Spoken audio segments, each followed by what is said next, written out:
भगवान कहते हैं परिवार को समय दो।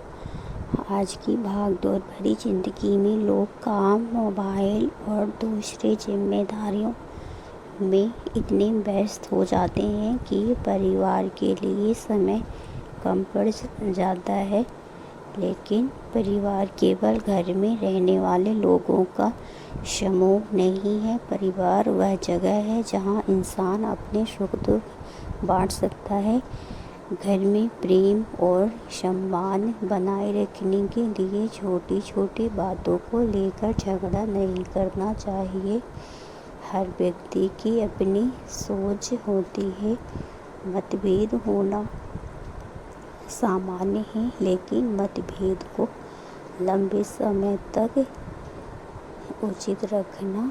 अगर घर में कोई गलती हो जाए तो उसे समझने का प्रयास कीजिए, अपमानित करने का नहीं।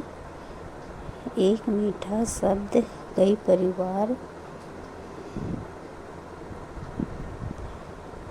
कई बार वह काम कर देता है जो बड़ी बड़ी बातें नहीं कर पाती। भगवान कहते हैं माफ़ कर देना सीखो।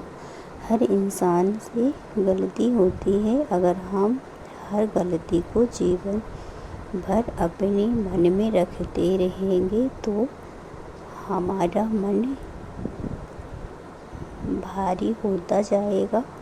माफ़ करने का मतलब यह नहीं है कि गलती व्यवहार को सही मान लिया जाए। माफ़ करने का अर्थ यह है कि अपने मन को उस नकारात्मकता के बोझ से मुक्त करना।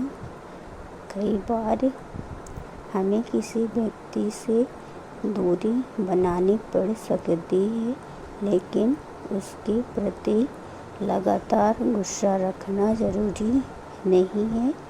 अपने मन की शांति के लिए माफ़ करना सीखिए। भगवान कहते हैं कि संतोष रखो। संतोष का अर्थ यह नहीं है कि इंसान मेहनत करना छोड़ दे। संतोष का अर्थ है कि मेहनत करते हुए वर्तमान में उपलब्ध अच्छी चीज़ों की कद्र करना। अगर हम हमेशा यह सोचते रहेंगे कि मेरे पास दूसरे व्यक्ति से कम है तो हम कभी खुश नहीं रह पाएंगे। जिसके पास आज जो है उसकी कद्र करना सीखिए। भोजन मिला है तो उसका धन्यवाद कीजिए। परिवार मिला है तो उसकी कद्र कीजिए। स्वस्थ रहने का अवसर मिला है तो उसका ध्यान रखिए। सीखने का अवसर मिला है तो सीखिए। कृतज्ञता मन को बहुत शांत करती है। भगवान कहते हैं कि सच्चाई का रास्ता अपनाओ।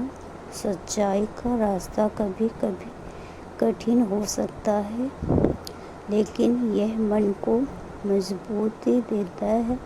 झूठ बोलकर कुछ समय के लिए समस्या से बचा जा सकता है, लेकिन झूठ को बनाए रखने के लिए कई और झूठ बोलने पड़ सकते हैं।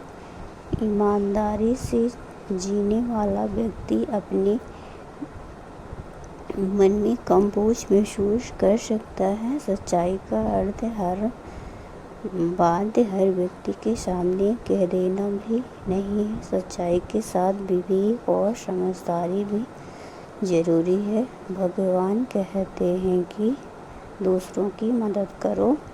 मदद करने के लिए हमेशा बहुत धन की ज़रूरत नहीं होती है। किसी बुजुर्ग को रास्ता पार कराने में मदद करना, किसी परेशान व्यक्ति को बात सुनना, किसी विद्यार्थियों को पढ़ाई में सहायता देना, किसी ज़रूरतमंद को भोजन देना या किसी दुखी व्यक्ति को हिम्मत देना भी सेवा है। कभी कभी हमारे छोटे प्रयास किसी दूसरे के लिए बहुत बड़े बन जाते हैं। इसलिए जब भी आपके सामने किसी को मदद की ज़रूरत करनी पड़े तो